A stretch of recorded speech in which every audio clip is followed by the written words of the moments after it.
പിതാവിൻ്റെയും പുത്രൻ്റെയും പരിശുദ്ധാത്മാവിൻ്റെയും നാമത്തിൽ ആമേൻ. സർവശക്തനും കാരുണ്യവനുമായ ദൈവമേ, ആത്മാവിൽ നിറഞ്ഞു കവിയുന്ന ആനന്ദത്തോടെ ഈ പ്രഭാതത്തിലും ഇടവിടാതെ ഞങ്ങൾ ഉദ്ഘോഷിക്കുന്നു.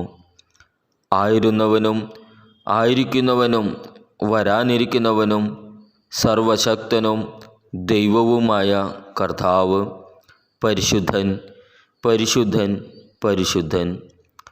ജീവിതത്തിൽ ചിലപ്പോഴെങ്കിലും കയ്യിലുള്ള താലന്തുകൾ വേണ്ടവിധം ഉപയോഗിക്കാതെ ഉള്ളതുപോലും നഷ്ടപ്പെടുത്തിയ അവിശ്വസ്തനായ കാര്യസ്ഥനെ പോലെയാണ് ഞങ്ങളും. അനുവദിച്ചു കിട്ടിയ സമയം മുഴുവൻ ദുർവിനിയോഗം ചെയ്തിട്ടും പരീക്ഷയിൽ വിജയിക്കാതിരുന്നതിന് ദൈവത്തെ പഴി പറയുന്ന കുട്ടിയെപ്പോലെ പെരുമാറിയും വേണ്ടത്ര കഴിവും യോഗ്യതയുമുണ്ടായിട്ടും അവയൊന്നും ജീവിതത്തിൻ്റെ ഉന്നമനത്തിന് വേണ്ടി ഉപയോഗിക്കാതെ പരിതാപകരമായ തൻ്റെ ജീവിതാവസ്ഥയ്ക്ക് കാരണം നിർഭാഗ്യമാണെന്ന് ന്യായം പറയുന്നവരെ പോലെയും ചുറ്റുമുള്ള അവസരങ്ങളെ നഷ്ടപ്പെടുത്തുമ്പോൾ പ്രയോജനമില്ലാത്ത ഞങ്ങളുടെ കഴിവും പ്രവൃത്തികളും അന്ധകാരത്തിലേക്ക് തള്ളിക്കയറ്റപ്പെടുമെന്ന സത്യം പലപ്പോഴും ഞങ്ങൾ വിസ്മരിക്കുന്നു. എൻ്റെ ഈശോയെ, അസാധ്യങ്ങളുടെ മുമ്പിൽ നിസ്സംഗതയോടെ മുട്ടുമടക്കാതെ എല്ലാം സാധ്യമാക്കുന്നവനിൽ വിശ്വാസമർപ്പിച്ചുകൊണ്ട് പ്രത്യാശയോടെ ഉചിതമായി പ്രവർത്തിക്കുവാൻ ഞങ്ങളെ സജ്ജരാക്കണമേ. അപ്പോൾ മാനുഷികമായ ബലഹീനതകളാലും ദൗർബല്യങ്ങളാലും അവിശ്വസ്തരല്ലാതെ അവിടുത്തെ ദയവായ്പിനാൽ അർഹതയുള്ള അനുഗ്രഹങ്ങൾ സ്വന്തമാക്കി ഞങ്ങളും ലെബനോൻ്റെ പരിമളം വഹിക്കുന്നവരെ പോലെയാകും. പരിശുദ്ധ മാതാവേ, ഞങ്ങൾക്ക് വേണ്ടി പ്രാർത്ഥിക്കണമേ. ആമേൻ. സ്വർഗസ്ഥനായ ഞങ്ങളുടെ പിതാവേ, അങ്ങയുടെ നാമം ഉചിതമാകണമേ. അങ്ങയുടെ രാജ്യം വരണമേ. അങ്ങയുടെ തിരുമനസ് സ്വർഗത്തിലെ പോലെ ഭൂമിയിലുമാകണമേ. അന്നു വേണ്ട ആഹാരം ഇന്ന് ഞങ്ങൾക്ക് തരണമേ. ഞങ്ങളുടെ കടക്കാരോട് ഞങ്ങൾ ക്ഷമിച്ചിരിക്കുന്നത് പോലെ ഞങ്ങളുടെ കടങ്ങളും പാപങ്ങളും ഞങ്ങളോട് ക്ഷമിക്കണമേ.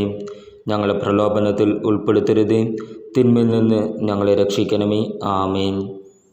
നന്മ നിറഞ്ഞ മറിയമേ, സ്വസ്തി, കർത്താവ് അങ്ങയുടെ കൂടെ സ്ത്രീകളിൽ അങ്ങ് അനുഗ്രഹിക്കപ്പെട്ടവളാകുന്നു.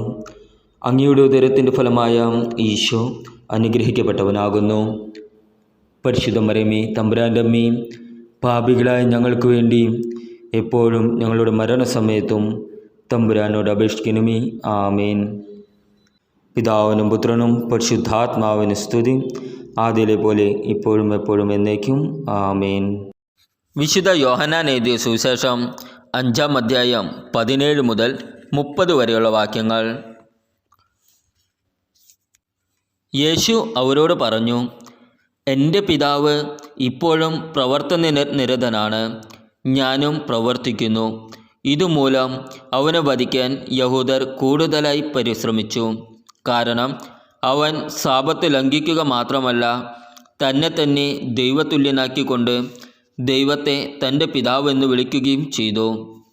യേശു പറഞ്ഞു, സത്യം സത്യമായി ഞാൻ നിങ്ങളോട് പറയുന്നു, പിതാവ് ചെയ്തു കാണുന്നതല്ലാതെ പുത്രന് സ്വന്തം ഇഷ്ടമനുസരിച്ച് ഒന്നും പ്രവർത്തിക്കാൻ സാധിക്കുകയില്ല.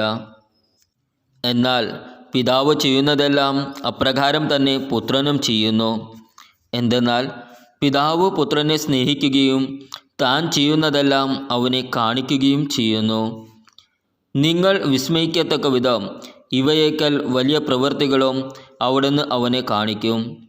പിതാവ് മരിച്ചവരെ എഴുന്നേൽപ്പിച്ച് അവർക്ക് ജീവൻ നൽകുന്നത് പോലെ തന്നെ പുത്രനും താൻ ഇച്ഛിക്കുന്നവർക്ക് ജീവൻ നൽകുന്നു. പിതാവ് ആരെയും വിധിക്കുന്നില്ല, വിധി മുഴുവൻ അവിടുന്ന് പുത്രനെ ഏൽപ്പിച്ചിരിക്കുന്നു. പിതാവിനെ ആദരിക്കുന്നത് പോലെ തന്നെ എല്ലാവരും പുത്രനെയും ആദരിക്കേണ്ടതിനാണ് ഇത്. പുത്രനെ ആദരിക്കാത്തവരാരും അവനെ അയച്ച പിതാവിനെയും ആദരിക്കുന്നില്ല.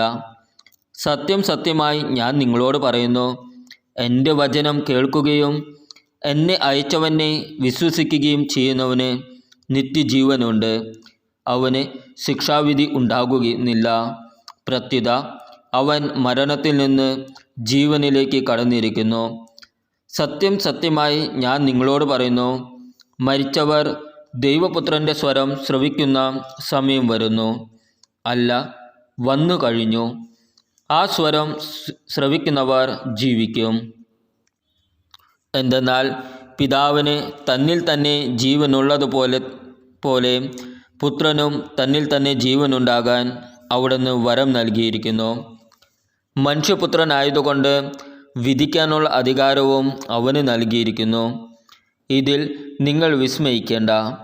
എന്തെന്നാൽ കല്ലറകളിൽ നിന്നുള്ളവരെല്ലാം അവൻ്റെ സ്വരം ശ്രവിക്കുന്ന സമയം വരുന്നു.